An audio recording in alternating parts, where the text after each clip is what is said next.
چنانچہ کتابوں میں ایک واقعہ لکھا ہے، ایک انگریز لڑکے نے اپنی والدہ کے بارے میں لکھا ہے، اس کو کہتے ہیں 8 لائز آف اے مدر، کہ ایک ماں جس نے 8 جھوٹ بولے. تو وہ لڑکا کہتا ہے کہ میرا والد بہت غریب تھا، وہ فوت ہو گیا تو میں اپنی مدر کے پاس رہنے لگا. اب مدر کا کوئی ذریعہ آمدنی نہیں تھا، تو ہمارے گھر میں کھانا جو پکتا تھا وہ بھی بہت تھوڑا ہوتا تھا، اور ہمیں بھوک لگی ہوتی تھی. اور جب کھانا پکتا تھا تو والدہ میری پلیٹ میں میرا حصہ ڈالتی اور اپنی پلیٹ میں اپنے لیے کھانا ڈالتی. پھر کھانے کے دوران جب میں اپنا کھانا ختم کرنے لگتا تو ماں محسوس کرتی کہ مجھے اور کھانے کی ضرورت ہے، تو وہ اپنی پلیٹ میں سے رائس میری پلیٹ میں ڈال دیتی تھی اور کہتی تھی کہ eat this rice son, I am not hungry, کہ بیٹے تم یہ چاول کھا لو، مجھے اتنی بھوک نہیں ہے. وہ بچہ کہتا ہے کہ بعد میں بڑے ہو کے مجھے پتا چلا کہ میری ماں اس وقت جھوٹ بول رہی ہوتی تھی. بھوک اس کو بھی ہوتی تھی، لیکن وہ مجھے تسلی دینے کے لیے کہتی تھی کہ بچے تم کھا لو، مجھے بھوک نہیں لگی ہوئی. یہ میری ماں کا پہلا جھوٹ تھا. وہ کہتے ہیں کہ پھر چونکہ ہمیں کھانے میں کوئی اچھی نیوٹریشن نہیں ملتی تھی، تو جب ویکینڈ آتا تھا تو میری والدہ مجھے قریب میں ایک ریور تھا وہاں لے جاتی تھی، اور وہاں پہ ہم فشنگ کرتے تھے تاکہ اگر ہمیں کوئی فش مل جائے تو ہم اس فش کو گھر میں پکائیں اور کوالٹی فوڈ مل جائے. وہ کہتے ہیں کہ ایک دن میں نے 2 فشز پکڑی، ان کو لے کے جب گھر آئے تو میری والدہ نے ان کو کوک کیا اور مجھے کھانے کے لیے دونوں دے دیں.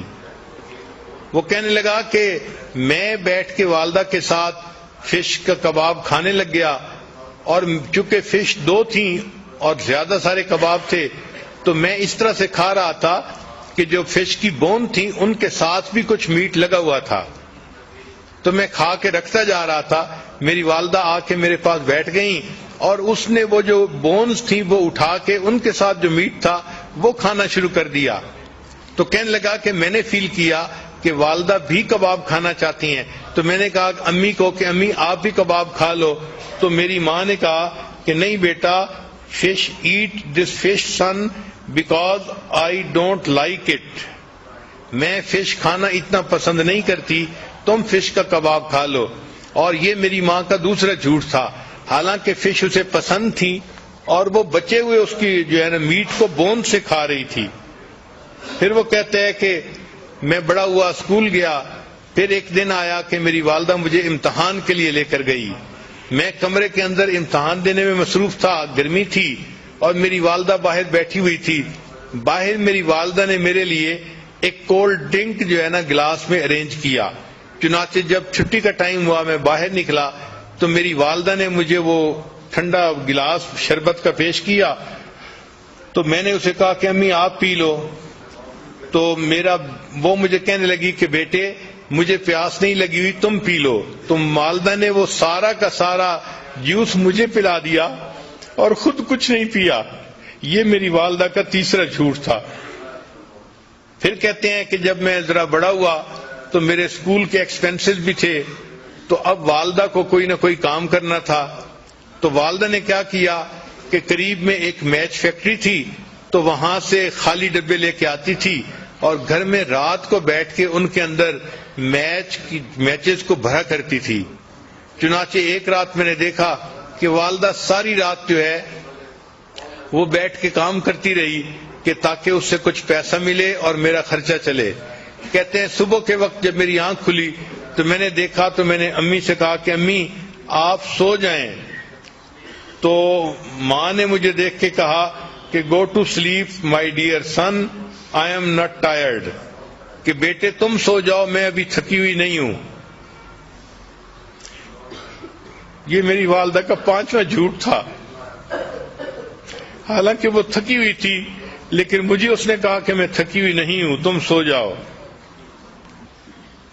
پھر وہ کہتا ہے کہ میں نے اسکول میں اچھی پرفارمنس دکھائی، اس کے اوپر مجھے اسکالرشپ مل گیا اور مجھے امریکہ کی ایک بہترین یونیورسٹی میں داخلہ مل گیا.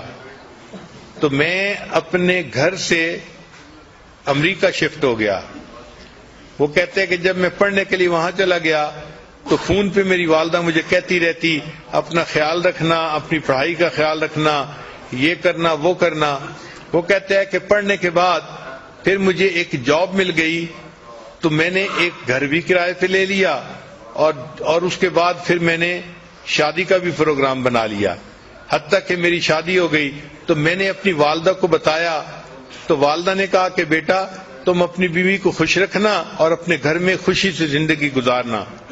میں نے والدہ سے کہا کہ امی آپ یہاں آ جائیں، ہم میاں بیوی اکیلے ہیں، آپ ہمارے پاس آ کر رہیں، ہمیں آپ کی جو ہے وہ کمپنی بھی مل جائے گی اور میں آپ کے لیے اداس بھی ہوں۔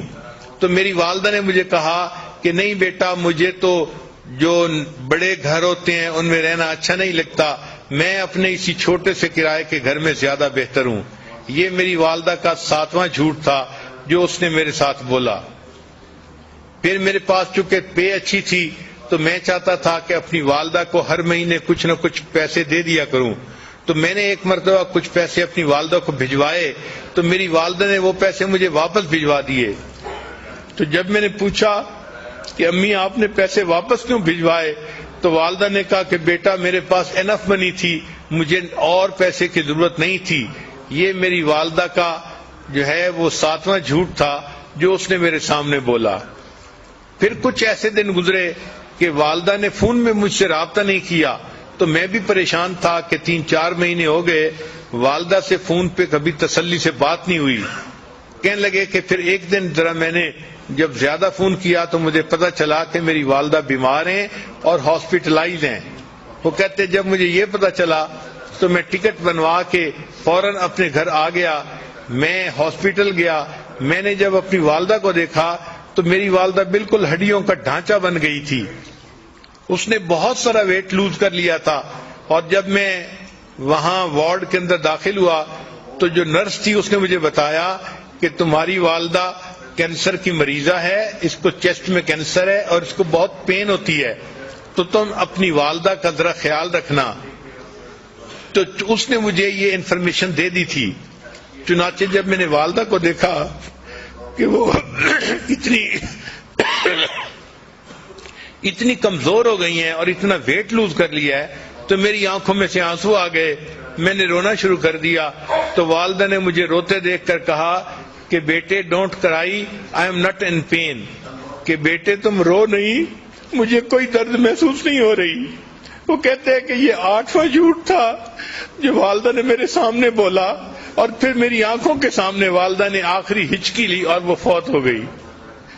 تو ماں کس طرح اپنے غم اپنے بچوں سے چھپاتی ہے، خود قربانی دیتی ہے، بچوں کو پتہ نہیں چلنے دیتی۔ یہ وہ محبت ہے جو اللہ نے ماں کے دل میں اولاد کی ڈال دی ہے۔ یہ رحیمیت کی وہ صفت ہے کہ اصل میں تو رحمت اللہ تعالی کے پاس ہے، مگر اس نے اس کا چھوٹا سا ایک ذرہ ہر ماں کو عطا کر دیا تاکہ انسانوں کو پتہ چل جائے کہ میری رحیمیت کا کیا معیار ہوگا اور میری رحیمیت بندوں کے ساتھ کتنی ہے۔ وہ اپنی ماں سے کو دیکھ کے سمجھیں کہ اللہ اپنے بندوں سے کتنا پیار کرنے والا ہے۔